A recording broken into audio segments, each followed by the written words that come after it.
Hello dear students, welcome back to Gadariya pharmacy. तो बच्चों कैसे हो आप सभी? आई होप सभी ठीक होगी। तो आज का हमारा यूनिट 4 का सेकंड लेक्चर होने वाला है, एक तरीके से लास्ट लेक्चर होने वाला है।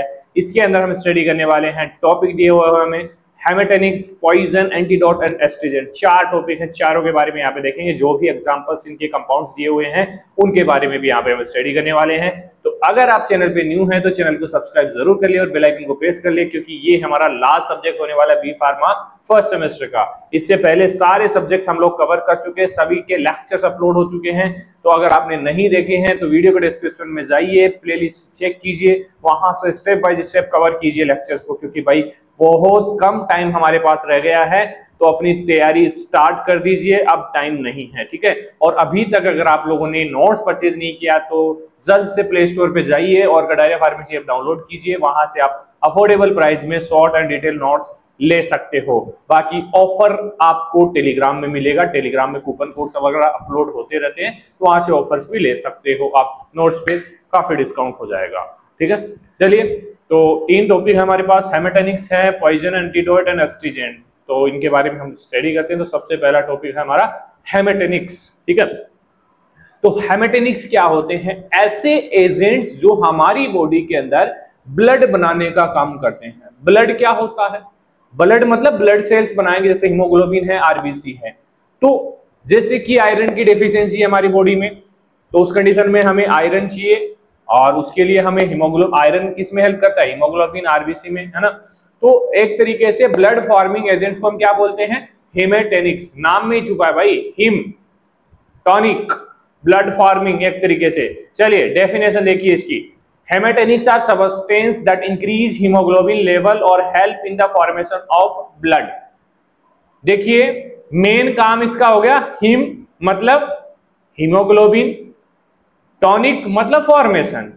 तो हीमोग्लोबिन का लेवल इंक्रीज करेंगे और हीमोग्लोबिन इंक्रीज होगा तो ब्लड इंक्रीज होगा, क्योंकि हीमोग्लोबिन किसका कनेक्शन होता है? आरबीसी का कनेक्शन होता है ना हीमोग्लोबिन से। दोनों ही काम करते हैं ऑक्सीजन को ट्रांसपोर्ट करने का। तो एक तरीके से haematinic agents are substance that increase haemoglobin level और help in the formation of blood, blood में आरबीसी सेल्स, ठीक है। तो ये डेफिनेशन है, डेफिनेशन भी पूछी जा सकती है आप लोगों को। हेमेटेनिक्स वे पदार्थ हैं जो हीमोग्लोबिन की मात्रा बढ़ाते हैं या रक्त में आरबीसी के निर्माण में सहायक होते हैं, ठीक है। ये सिंपल डेफिनेशन होगी। ट्रिक देखिए भाई, हेमे का मतलब है ब्लड या फिर हीमोग्लोबिन, और टॉनिक का मतलब है बिल्डअप, ब्लड बिल्डिंग सबस्टेंस को हम बोलते हैं हेमेटेनिक्स, ठीक है। चलिए, मेन यूज होता है इनका treatment and prevention of iron deficiency anaemia. ज्यादातर एनीमिया के अंदर हेमेटेनिक्स का यूज होता है, और आयरन डेफिशिएंसी एनीमिया के अंदर, ठीक है। तो एनीमिया यहाँ पे दिया हुआ नहीं है, एनीमिया के बारे में ज्यादा डिटेल में हम नहीं जाएंगे। तो ये सिंपल इंट्रोडक्शन हो गया हेमेटेनिक्स का। अब बात करते हैं एजेंट्स जो यूज होते हैं। तो फर्स्ट हमारा एजेंट है फेरस सल्फेट, और ये स्टार मार्क है तो भाई इंपॉर्टेंट भी है, ठीक है, और फर्स्ट यूनिट का टॉपिक भी है। प्रिपरेशंस की बात करें तो यहाँ पे Fe+H2SO4, देखिए कोई भी सल्फेट कंपाउंड है ना तो उसके H2SO4 से डायरेक्टली रिएक्शन होती है और प्रिपेयर हो जाता है। फेरस सल्फेट H2 यहाँ से निकलेगा और इसको हम बोलते हैं, इसका नाम है ग्रीन विट्रियोल क्रिस्टल, भी इसको बोला जाता है। क्या? ग्रीन विट्रियोल क्रिस्टल, ठीक है। असे की बात करें तो रेडॉक्स टाइट्रेशन पोटेशियम परमैंगनेट के साथ रिएक्शन करवाई जाएगी, तो जो हमारा फेरस आयन है वो फेरिक आयन में कन्वर्ट हो जाएगा। देखिए यहाँ पे ऑक्सीडेटिव स्टेट 2+ है, पॉजिटिव है, तो ये हमारा फेरस है और ये हमारा फेरिक आयन है। तो ये जब होगा जब असे किया जाएगा फेरस सल्फेट का, फेरस आयन फेरिक आयन में कन्वर्ट हो जाएगा और एंड पॉइंट हमें मिलने वाला है पिंक कलर, ठीक है। ये सिंपल सा ऐसे हो गया।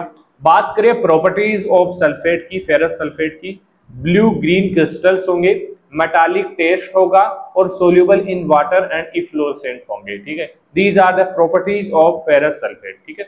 यूजेस की बात करें, यूजेस इंपॉर्टेंट है। सबसे पहला यूज तो हम भाई जिसके अंदर कंपाउंड पढ़ रहे हैं वही होगा ना, haematinics. Haematinics iron deficiency anaemia के अंदर फेरस सल्फेट का यूज किया जाएगा। दूसरा एज एस्ट्रिजेंट, टॉपिकल यूज। एस्ट्रिजेंट्स क्या करते हैं? बेसिकली टिश्यूज को श्रिंक करते हैं, कहीं स्वेलिंग आ रही है तो सूजन को कम करने का काम करेंगे, यही तो काम होता है एस्ट्रिजेंट्स का। एस्ट्रिजेंट्स भी आएंगे लास्ट में।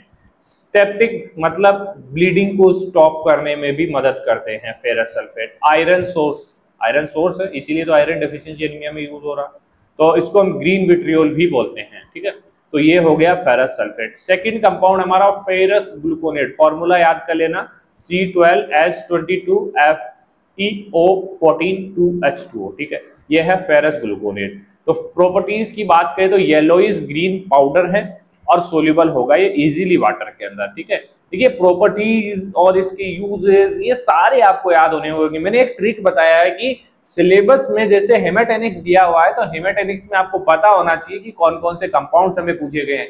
फेरस सल्फेट है, फेरस ग्लूकोनेट है, इस तरीके से याद रहेंगे तो आप बिल्कुल नहीं भूल पाएंगे, क्योंकि प्रॉपर्टीज भी याद आ जाएगी। जब पता रहेगा कि भाई हेमेटेनिक्स का है तो कहीं ना कहीं ब्लड फॉर्मिंग एजेंट्स के रूप में इसको यूज किया जा रहा है। ठीक है, असे की बात करें तो सेम जैसे पिछला हमने फेरस सल्फेट का असे देखा था पोटेशियम परमैंगनेट के साथ टाइट्रेशन करवाएंगे, वो सेम इसमें होने वाला है। बात करें यूजेस की, अल्टरनेटिव टू फेरस सल्फेट, जहां पे फेरस सल्फेट नहीं यूज कर पाते, अल्टरनेटिव एक तरीके से उसकी जगह पे फेरस सल्फेट की जगह पे हम फेरस ग्लूकोनेट को यूज कर सकते हैं। ठीक है, better tolerated in gastric irritation, gastric irritation के अंदर बेटर टॉलरेट ये कर सकता है, मतलब गैस्ट्रिक इरिटेशन बिल्कुल भी कॉज नहीं करेगा। Use in tonics and syrup, जो टॉनिक्स आते हैं, सिरप्स आते हैं, उनके अंदर बेसिकली फेरस ग्लूकोनेट यूज होता है एज आयरन सप्लीमेंट। ठीक है, साइड इफेक्ट की बात करें तो फीवर, गैस्ट्रिक प्रॉब्लम्स कोज कर सकता है और माइल्ड कॉन्स्टिपेशन, थोड़ा बहुत कॉन्स्टिपेशन भी कोज कर सकता है। ठीक है, तो ये है फेरस ग्लूकोनेट। अब बात करते हैं पॉइजन एंड एंटीडोट की। तो पॉइजन है, पॉइजन के अगेंस्ट में जो काम करता है वो एंटीडोट है। इजीली यही तो डेफिनेशन होगी इनकी। पॉइजन एक डेंजरस सब्सटेंस है जो हमारी बॉडी के लिए हार्मफुल होगा, एंटीडोट ऐसा है जो पॉइजन के अगेंस्ट में काम करने वाला है डिफरेंट डिफरेंट तरीके से। तो समझ जाएंगे पॉइजन क्या होता है भाई। पॉइजन एनी सब्सटेंस हार्मफुल और फेटल इन स्मॉल अमाउंट, मतलब छोटा सा अमाउंट जो आत्मघाती हो सकता है, हमें खत्म कर सकता है, डेड कर सकता है, ऐसे सब्सटेंस को हम बोलेंगे पॉइजन।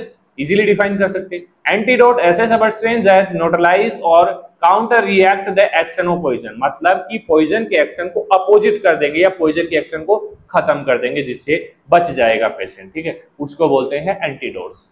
काफी ज्यादा इंपॉर्टेंस होता है एंटीडोट का। तो पॉइजन ऐसा भी कोई भी पदार्थ जो थोड़ी मात्रा में हानिकारक या प्राणघातक हो सकता है, और एंटीडोट वह पदार्थ है जो विष के प्रभाव को निष्क्रिय या कम कर देता है। ठीक है, समझ गए। बात करें टाइप ऑफ एंटीडोट्स की, तो सबसे पहले मैकेनिकल एंटीडोट होते हैं। मैकेनिकल कैसे काम करेंगे, प्रिवेंट करेंगे एब्जॉर्प्शन को, मतलब कि किसी ने पॉइजन लिया है, स्टोमक के जाएगा, उस स्टोमक में जाने के बाद इंटेस्टाइन में जाएगा, एब्जॉर्ब होगा, तभी तो ब्लड में सप्लाई होगा, बॉडी में सप्लाई होगा। तो एब्जॉर्ब ही नहीं होगा तो कहां से इफेक्ट करेगा, तो उसके लिए यूज करते हैं एक्टिवेटेड चारकोल। एक्टिवेटेड चारकोल क्या करता है, अपनी सरफेस पे पॉइजन को एब्जॉर्ब कर लेगा, जिससे वो आगे बॉडी के अंदर एब्जॉर्ब नहीं हो पाएगा। ठीक है, दूसरा है केमिकल। केमिकल काम करेगा हमारा न्यूट्रलाइज कर देगा पॉइजन को, मतलब पॉइजन के इफेक्ट को जीरो कर देगा एक तरीके से। जैसे sodium thiosulphate basically cyanide poisoning के अंदर बेसिकली इसका यूज किया जाता है।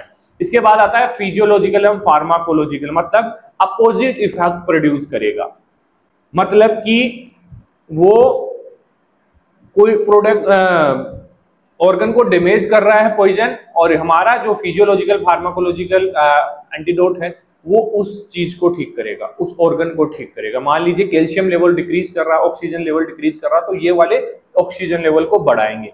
अपोजिट इफेक्ट ये करेंगे, जैसे सोडियम नाइट्रेट। ठीक है, ये इस तरीके से यूज होता है, ये भी साइनाइड पॉइजनिंग में बेसिकली यूज होता है।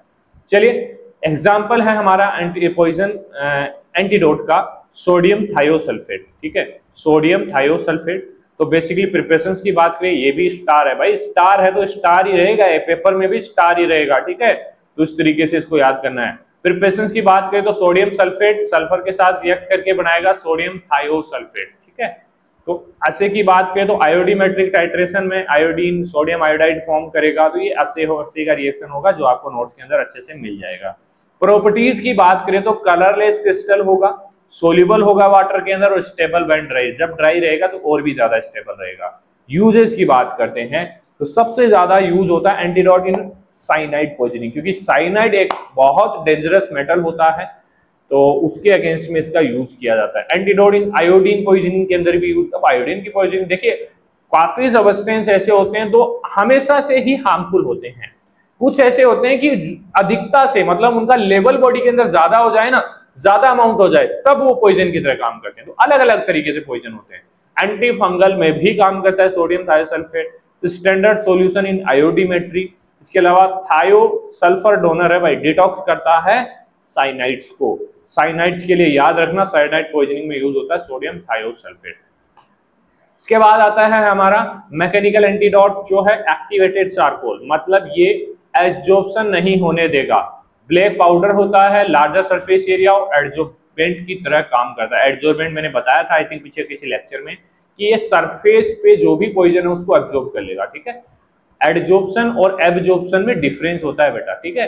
एब्जॉर्प्शन बेसिकली अंदर तक एब्जॉर्ब होता है और एडजॉर्प्शन सरफेस पे ही रुक जाता है, ठीक है। Mechanism basically adsorb poison in stomach and prevent absorption. Absorb करेगा अपनी सरफेस पे जिससे वो एब्जॉर्ब नहीं हो पाएगा बॉडी के अंदर, ठीक है। इस तरीके से काम करेगा मैकेनिकली। यूजेज की बात करें तो यूनिवर्सल एंटीडोट भी इसको बोला जाता है, ऑरली यूज करता है, लेकिन इनकी लिमिटेशन काफी होते हैं इसके, ठीक है। गैस मास्क, टॉक्सिक गैस के लिए को मास्क करने के लिए, प्रोटेक्ट करने के लिए एक्टिवेटेड चारकोल का यूज होता है। Purification of water and solutions के लिए यूज होता है। लिमिटेशन है भाई, इनइफेक्टिव एसिड्स के अंदर इफेक्टिव नहीं है, एल्कलाइज के अंदर इफेक्टिव नहीं है, साइनाइड के लिए इफेक्टिव नहीं है और अल्कोहल एंड मेटल्स के लिए इफेक्टिव नहीं है। इसके लिमिटेशन, बाकी अदर चीजों में इसको यूज कर सकते हैं और नॉर्मल कंडीशन, ठीक है। चलिए, ब्लैक स्पंज फॉर पॉइजन इसको हम बोल सकते हैं, क्योंकि ब्लैक टीवी में नहीं दिखाता है कभी कभी कि ये चारकोल है इसके अंदर, ये डिटॉक्स करता है, उस तरीके से ब्लैक स्पंज की तरह काम करता है, सोख लेता है पॉइजन को। चलिए आगे आता है सोडियम नाइट्रेट NaNO2। प्रॉपर्टीज की बात करें तो white yellow crystal soluble in water होगा।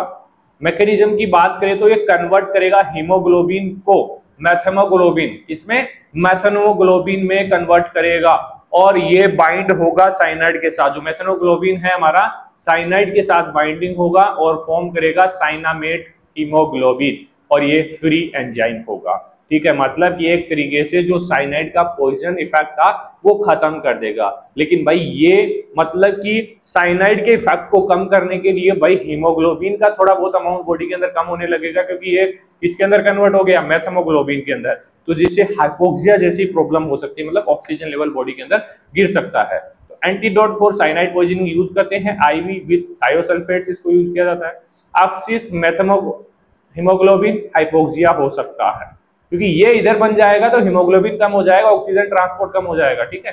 तो NaNO2 no for cyanide poisoning, मतलब इसके लिए यूज होता है no for cyanide poisoning. Astringent basically inflammation swelling को कम करते हैं। किस तरीके से करते हैं? Astringent are substance that precipitate protein on surface tissue. क्या करते हैं? प्रिसिपिटेट करते हैं प्रोटीन ऑन टिश्यू की सरफेस पे, प्रोटीन को प्रिसिपिटेट करेंगे जिससे कॉज होगा श्रिंक होगा, जो टिश्यूज होंगे वो श्रिंक होंगे, सिकुड़ेंगे। देखिए स्वेलिंग में इंफ्लेमेशन में क्या होता है, वो फैल जाते हैं टिश्यू, तो कॉज श्रिंक कराएगा तो टिश्यू सिकुड़ेंगे, डिक्रीज सिक्रेशन डिक्रीज होगा एंड हार्डनिंग इफेक्ट, और हार्ड हो जाएंगे टिश्यू। कभी कभी देखा होगा ना स्वेलिंग आ जाती है तो बहुत मतलब लूज हो जाते हैं टिश्यूज और फैल जाते हैं थोड़े थोड़े, तो उनको श्रिंक करने का, उनके सिक्रेशंस को डिक्रीज करने का, उनको हार्ड बनाने का काम होता है एस्ट्रीजेंट का, ठीक है।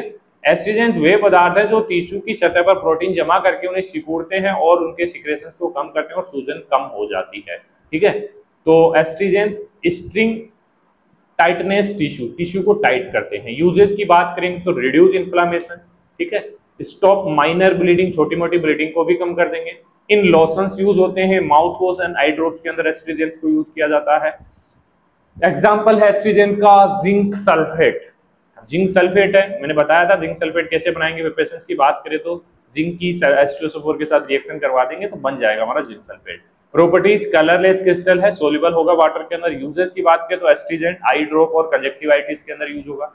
एंटीसेप्टिक्स माउथ और लोशंस के रूप में यूज होगा। इमेटिक्स पता है ना क्या होता है? इमेटिक्स पॉइजन में, मतलब कोई ने किसी भी बच्चे ने या किसी ने भी खा लिया है पॉइजन तो उसको वोमिट करवाना है ना, उसके लिए इमेटिक देते हैं, तो इमेटिक के रूप में जिंक सल्फेट का यूज किया जाता है, ठीक है।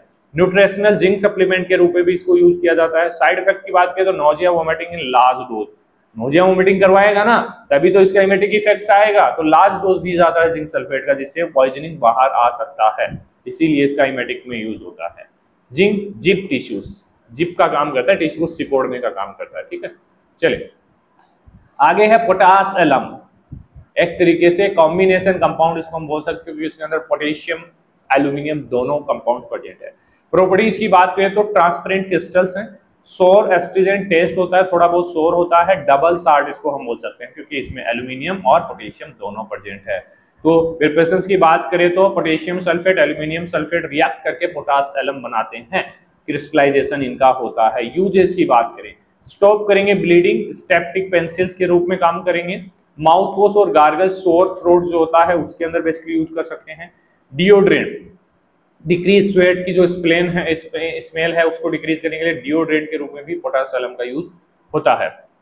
वाटर प्यूरिफिकेशन में कोगुलेट्स पार्टिकल्स, ठीक है, वाटर प्यूरिफिकेशन में यूज होगा। फूड यूजेज जैसे कि पिकलिंग और बेकिंग पाउडर्स के रूप में भी इसका यूज किया जाता है। साइड इफेक्ट की बात करें तो गैस्ट्रिक इरिटेशन अगर ज्यादा अमाउंट लिया जाए तो, नहीं तो नॉर्मल कंडीशन में कुछ नहीं करेगा। ठीक है, एलम ऑलराउंडर एस्ट्रीजेंट इसको हम बोल सकते हैं। चलिए भाई, कंप्लीट हो गया है हमारा 4th यूनिट।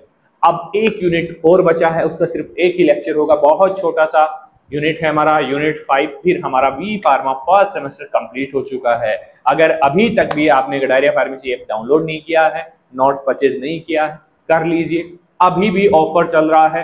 299 नहीं भाई, 249 में मिलेगा। कूपन कोड आपको टेलीग्राम ग्रुप में मिलेगा, वीडियो के डिस्क्रिप्शन में जाइए, टेलीग्राम ग्रुप ज्वाइन कीजिए, अफोर्डेबल प्राइस है, परचेज कर सकते हैं। बाकी लेक्चर्स के शॉर्ट नोट्स भी हमने अच्छी तरीके से डिजाइन कर दिए हैं, वो भी आपको 99 में मिल जाएंगे, ऐप पे जाके देख लेना। ठीक है, चलिए, बाकी किसी को भी कोई डाउट हो तो आप इस नंबर पे व्हाट्सएप मैसेज कर सकते हो। धन्यवाद, मिलते हैं नेक्स्ट वीडियो।